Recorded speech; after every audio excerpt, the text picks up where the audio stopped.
Hai para pendengar setia ngintip ngobrol insan kreatif. Balik lagi nih bareng saya Krisan yang siap nemenin kalian semua di dunia maya untuk ngobrol bareng para insan-insan kreatif yang berada di sekitar kita. Nah, di episode kali ini kita udah kedatangan seorang pengusaha perempuan yang kreatif dan sangat menginspirasi. Nah, pastinya punya banyak pengalaman menarik seputar usaha yang bisa kita kulik. Nah, langsung aja yuk kita sapa. Sudah ada di sebelah saya nih. Halo, Mbak. Halo. Boleh dong diperkenalan dengan teman-teman kita di dunia maya. Oke, halo, selamat sore. Perkenalkan, saya Devi. Saya adalah salah satu owner dari usaha saya, ada di Lesku, Playgoland, dan Asimam. Ada 3 guys. Jadi penasaran ya gimana sih caranya ini kayak ngatur 3 usaha dalam bersamaan ya Mbak ya. Mungkin bisa di-share dulu gimana sih awalnya tuh mau mulai idenya gimana usahanya ya. Mulai ide itu saya usaha 3 usaha itu nggak langsung sekalian sih Mbak Krisan ya. Sekalian jadi ya, satu-satu kita pasti. lahirkan satu-satu. Itu pertama dari Lesku itu semua usaha saya adalah kita itu based on problem. Pertama itu saya Lesku itu sebenarnya saya untuk Lesku itu saya joinan bertiga sama teman saya itu karena pertama saya melihat teman-teman saya itu kan lulusan keguruan dari Singaraja terus balik ke Denpasar kok kayak kasihan ya nggak dapat pekerjaan. Jadi kita mereka udah punya ide nih untuk les private. Oh yaudah yuk boleh nggak aku join. Jadi kalian gurunya, aku di fokus di marketingnya. Jadi kita running dari tahun 2016 sampai sekarang. Udah lama juga ya? Iya udah lumayan. 2016. Oke. Terus yang kedua itu lahirlah si Asimam. Asimam. Jadi Asimam ini adalah rental pompa ASI. Jadi kita menyewakan semua segala jenis menyusui. Oke. Seperti rental pompa ASI, freezer ASI, dan kulkas ASI.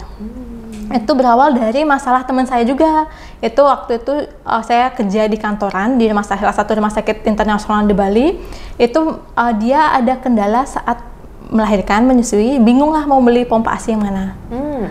Gitu. Jadi saya searching di Google, di Instagram tuh ternyata ternyata ada jasa untuk rental pompa ASI. Saat itu saya belum menikah, masih single. Jadi kayak itu awam banget kan. Terus saya pelajari, kayaknya memungkinkan nih. Jadi saya tanya dulu ke teman yang itu, mau nggak aku sediakan pompa ASI-nya, terus kamu yang sewa? Oh ya boleh gitu. Jadi dari situlah berkembang kita sampai saat ini. Yang Asimam ini di tahun? Asimam di tahun 2020. 2020, oke. Itu saat pandemi malah ternyata, saya kira pandemi kan itu. Iya, pandemi, betul. apakah ada yang ini? Ternyata malah itu momentumnya. Oke. Karena itu kan orang-orang itu pada di rumah aja, terus keuangan finansial kan jeblok tuh daripada dia beli. Benar. Ternyata memang solusinya adalah rental. Gitu. Malah ketemunya di situ. Malah ketemu situ. Terus, pengen nih ngembangin Asimam kemana ya? Kemana ya harus mengembangkan Asimam? Apakah aku akan terus sebagai rental pompa ASI aja? Kayak kan nggak menantang banget kayak terus mengurusi pompa ASI aja. Terus saya lihatlah beberapa kompetitor ternyata mereka selain menyewakan pompa ASI, mereka menyewakan mainan. Oke. Menyewakan mainan. Tapi kalau saya rekap lah itu ide-ide itu, saya lihat kelebihan dan kekurangan saya. Kalau misalnya saya sewa mainan kayak nggak bisa deh. Karena tuh barangnya besar, terus perlu tenaga dan kayak akan lebih ribet dengan pompa ASI. Terus apa ya solusi yang selain yang sewa mainan? Terus saya kepikiran untuk buat playground. Playground. Ini usaha yang ketiga. Yang ketiga namanya Playgoland. Playgoland. Itu playground untuk anak-anak ya. Saat ini kita cabangnya udah 2. Baru banget nih di bulan Mei kemarin, 31 Mei kita buka cabang baru di Dalung. Gitu. Kedua. Awalnya di tahun berapa nih buat itu di tahun 2022. 2022. Oke. Gitu. Sampai 2 cabang ya? Iya. Wah, 2 cabang. Luar biasa. Terus kalau boleh di-spill nih Mbak, ini emang dari awal nih passionnya emang pengen jadi pengusaha atau gimana nih? Ada nggak motivasinya apa sih alasannya gitu? Jadi sebenarnya kalau misalnya dibilang jadi pengusaha itu usaha atau enggak ya, namanya waktu SMA itu saya ini jualan pulsa Mbak. Oke. Jual pulsa semua. Masih ada itu orang-orang gitu. Pulsa saya udah nggak kan. SMA itu saya kelas 1, kelas 2 tuh saya ingat banget saya jual pulsa sampai saya tuh bisa beli handphone sendiri. Oh lumayan. lumayan loh. Oh, lumayan, lumayan. SMA. Dan bangkrut itu saat banyak teman-teman saya itu yang nunda bayar tuh kayak hutang. Jadi kan Tolong teman-teman jangan seperti itu ya. jadi uangnya itu nggak muter kan, karena banyak yang ngutang tuh saya sudah tagihin capek kan. Ya udahlah biarin dia saya tinggal lah itu. Itu antara ya itulah pengalaman SMA. Terus kuliah semester 1 semester 2 masih fokus lah kuliah. Semester 3 semester 4 tuh adalah lomba di kampus, lomba wirausaha. Ya kan saya tertarik dengan adanya uang fresh money yang saya dapat itu lumayan 4 jutaan kalau juara 1. Oh lumayan ya pas Lumayan. itu pas dulu tuh. Iya tahun 2012 2013 itu. 4 juta. 4 juta kan lumayan. Ya, lumayan Nah, banget. itu dah berpikirlah saya apa ya usaha kira-kira. Ternyata habis itu saya melihat permasalahan diri sendiri sih awalnya. Waktu saya kan kuliahnya di kedokteran, fakultas kedokteran, itu bajunya itu harus pakai kain, nggak boleh pakai jeans, harus pakai kain, celana kain itu kan minim banget. Oke. Terus pakai kemeja, dan kemejanya pun sama gitu loh karena kita kan waktu itu kan belum ada online shop, Mbak. Kita Susah ya? Iya, susah kan? Susah banget kalau Jadi, belanja. Sama itu susah banget belanja dan bajunya tuh sama, mirip-mirip gitu loh. Iya, iya. Jadi saya kan nggak mau tuh kembaran gitu kan. Aduh. Gitu kan. Iya, ngerti banget kamu itu cewek sih. Wanita kan kembaran nih apa sih gitu kan. Kembaran, terus saya mau, jadinya saya, kalau gitu saya buat baju aja. Pertama saya buat baju yang buat pakai saya sendiri, buat baju yang isi list-list endaknya gitu loh. Kalau full endak kan mahal. Terus enggak, terus dapat tukang jahitnya juga, terus saya cobalah itu untuk lomba. Nah, ternyata saya dapat 3 besar. 3 besar. Wah, kan pede dong. Pede, terus ngelakuin itu terus sampai akhirnya saya tamat. Nah, sebelum wisuda itu orang tua wanti-wanti, kan saya backgroundnya orang tua pekerja, PNS. Jadi tidak ada, keluarga saya ada pengusaha gitu. Oh iya Iya kan, jadi ayo kerja, ayo ngelamar gitu. Ya udah, saya nggak ada kepikiran apa, jadi saya ngelamar dan kebetulan saya dapat kerjaan di rumah sakit internasional. Habis itu yang usaha ini tuh saya keep kerja nggak bisa dong, karena kerjanya itu office hour, jadi jam 8 sampai jam 5. Kalau misalnya saya lanjutin itu kan ke toko baju, ke toko kain nggak mungkin, ke tukang jahit nggak mungkin. Nggak ada waktu. Nggak ada waktu, jadi ya tutup lah. Sayang sekali. Iya, sayang banget itu. Tutup, abis itu di tahun 2015-16 itu kan kantor saya kan lewat sekolah biasanya ya. Lewat sekolah, GB School itu. Terus saya ngeliat tuh, kok ini ya enak banget ya, kayaknya nanti punya anak, kerjaannya nganter anak sekolah. Itu bener loh, Mbak. Sepertinya mimpi saya juga kayak gitu kan? ya. Kayak semua wanita kayak gitu deh, bener banget. Antar anak sekolah pagi, ngedrop, terus pulangnya sore ngangkut, sambil kemana gitu ya, kan. beli kopi cantik lah. Gitu kan. Apalagi zaman sekarang tuh kan. Gitu, habis itu, kayak seru tuh. Habis itu, saya ngeliat juga temen-temen saya yang di kantor itu, di rumah sakit itu, punya anak lahiran, resign. Gitu, jadi kan sayang banget. Jadi, gitu ya. Terus saya lah berpikir lah apa yang bisa saya lakukan biar saya bisa nganter anak sekolah, terus ada pendapatan juga gitu kan. Kayak bisnis deh salah satu jalan untuk ke sana gitu. Jadi mumpung tahun 2016 itu saya mulai, terus saya tekunin, saya akhirnya itu sambil kerja sambil bikin usaha yang lesku 2016 itu. Terus akhirnya memutuskan, kayak udah bener nih nggak bisa nih, kayak harus fokus satu aja. Karena kalau 2 itu kan pikirannya ini terbagi.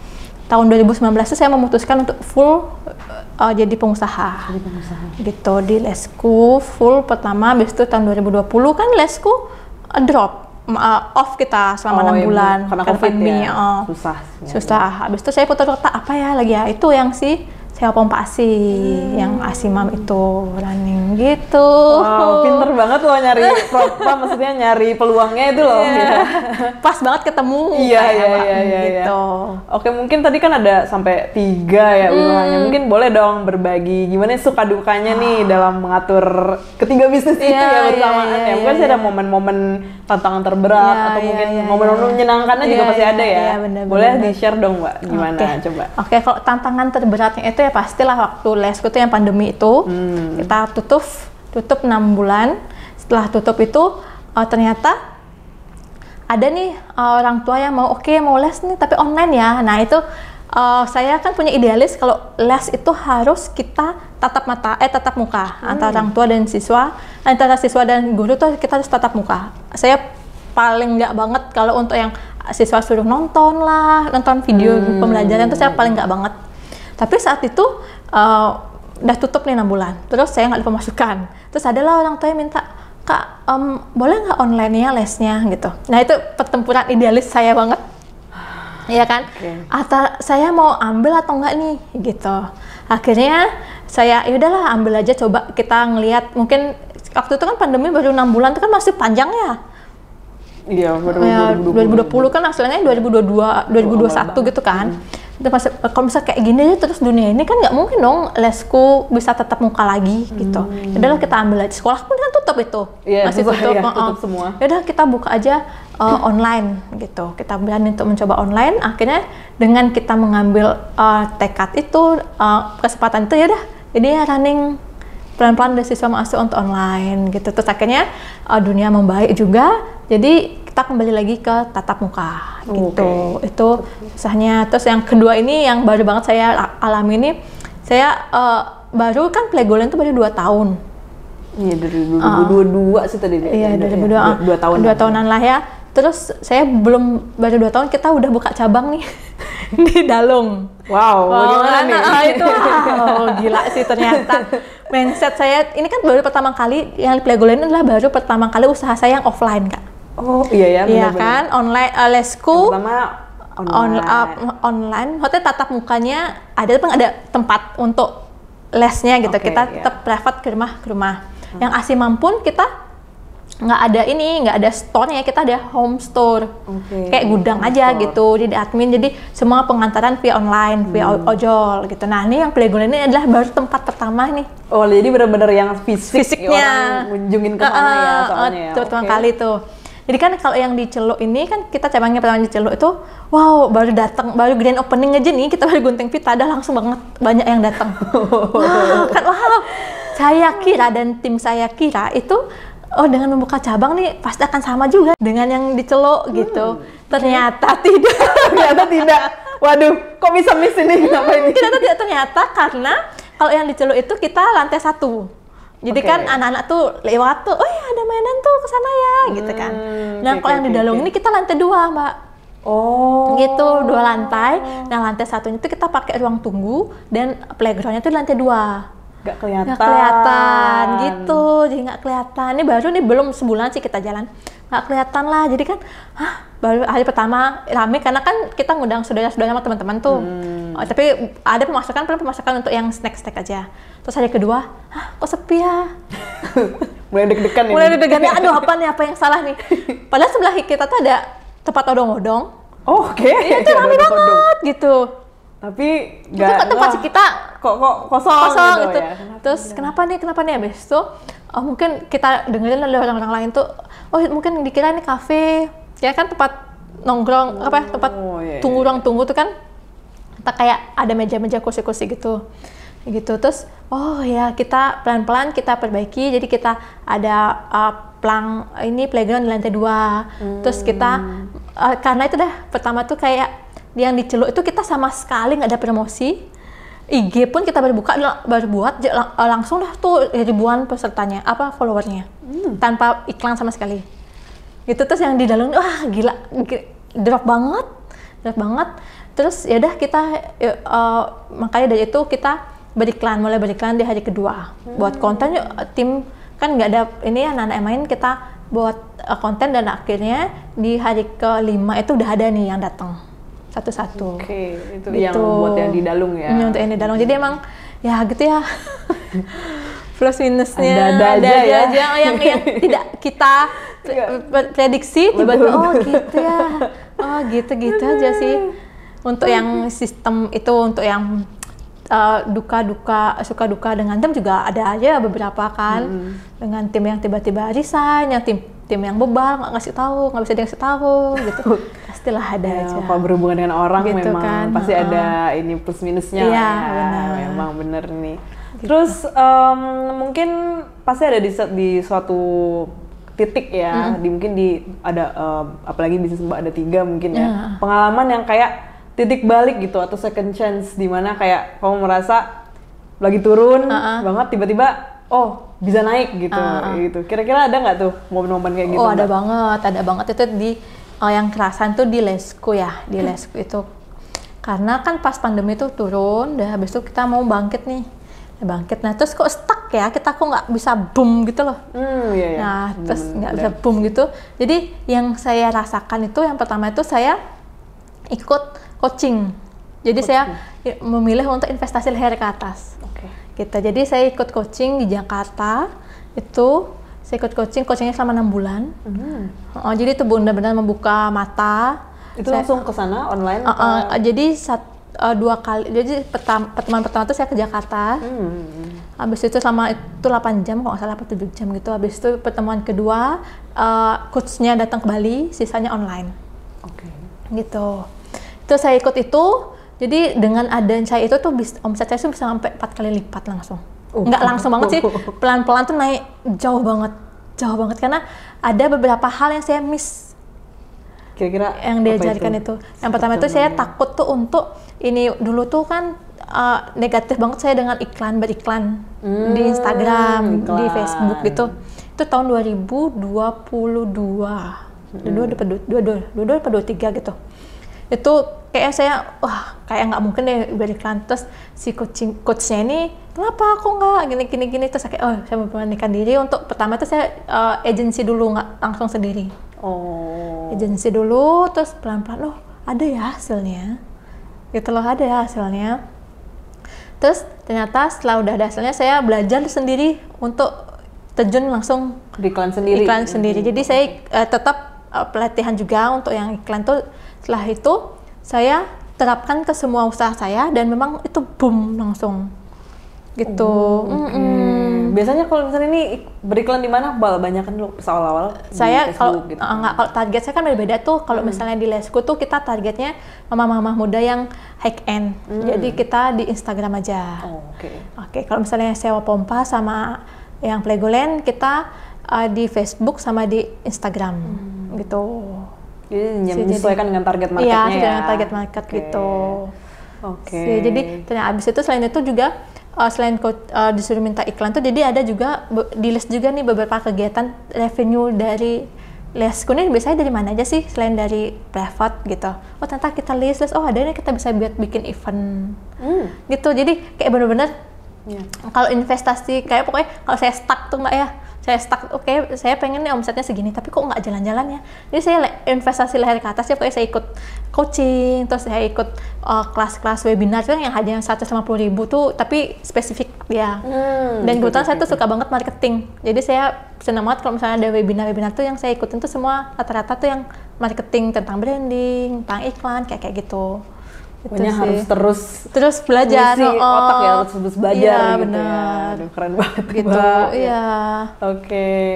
Terus nih saya penasaran ini kan setelah jatuh bangun tadi itu kan ada dukanya. Boleh dong sekarang di-share nih pencapaiannya, boleh nih.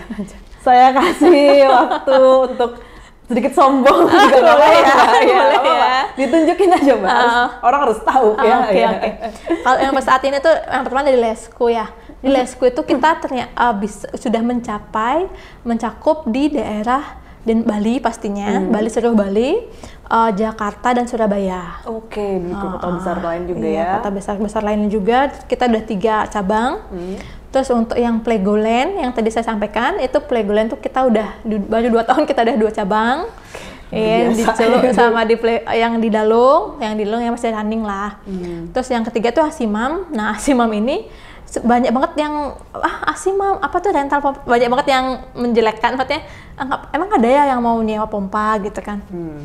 Tapi ternyata saat ini tuh kita punya aset pompanya aja, jumlah pompa itu kita sudah punya 478 pompa ASI. Pompa ASI? Iya. 478? Pompa ASI, kulkas yang minibar itu kita ada 20-an something, dan yang freezer kita ada 35-an. Dan ini terus orang masih banyak rental terus everyday tuh kita di akhir bulan, kan saya buat laporan tuh, anak-anak sudah buat laporan setiap kan kita bukanya dari jam 8 pagi sampai jam 9 malam. Dari 9 malam tuh saya selalu cek laporannya, oh ternyata sih saya cuma 4 yang ready. Gitu dari 478 itu. Tuh ya itu kebanyakan masih di Bali. Oke. Ada beberapa sebulan tuh paling ada 3-5 itu yang keluar Bali. Gitu. Oh, sampai keluar menerima yang keluar yang Bali juga. Tapi masih marketnya masih di Bali full sih kita. Iya. Gitu. Maksudnya kayak di Bali aja itu udah sebanyak itu iya, gitu ya. Iya, saya juga takut. Setiap bulan tuh saya bisa beli 30 pompa, 40 pompa. Saya shock beneran sih, saya nggak nyangka. Ini mungkin iya kan? Sebanyak itu ternyata ya. Itu ya. 478. Oke. Jadi emang dan bagusnya juga market mamah-mamah muda sekarang itu memang mungkin udah paham ya aksi eksklusif itu bagus, penting. Benar. Gitu dan tidak malu untuk menyewa karena emang menyewa itu lebih hemat jadinya. Benar. Gitu. Ya kalau ada pilihan yang hemat kenapa enggak gitu ya. Betul. Nah, pengeluaran kalau udah punya anak ya namanya kan juga banyak. Iya, walaupun saya belum punya anak tapi kayak ya mengerti lah ya. Iya, mengerti teman-teman sekitar kan pasti Iya. dipopok lah gitu. Betul. Ya, jadi salah satu itu dengan dia menyewa pompa asli pun juga dia bisa gonta-ganti, sewa seminggu bosan Oh, jadi bisa diganti. Oke, lumayan fleksibel gitu, ya. Iya, fleksibel. Gitu. Keren abis, guys. Oh iya, tadi lupa memperkenalkan juga kalau Mbak Devi ini juga salah satu tenan inkubator bisnis dan ide pasar ya. Mungkin boleh di-share dulu kira-kira tahu informasinya dari mana Mbak dan kok bisa mau ikut program ini sih gitu. Oke. Itu saya yang ikut lomba itu dua kali saya ikut lomba dan saking cintanya dengan BDI. Saya ikut 2 kali lomba. Yang pertama saya ikut di tahun 2018 akhir, joinnya di 2019. Itu saya tahu dari Pak Dwi. Waktu itu saya kuliah S2. Pak Dwi ini ketua Inbis ya sekarang ya. Ketua Inbisnya. Kebetulan saya S2 sama Pak Dwi. Saat itu saya sampaikan lah saya ada usaha gini. Oh bagus dong, teknologi, mau nggak ikut lomba di tempat saya gitu. Di mana nih?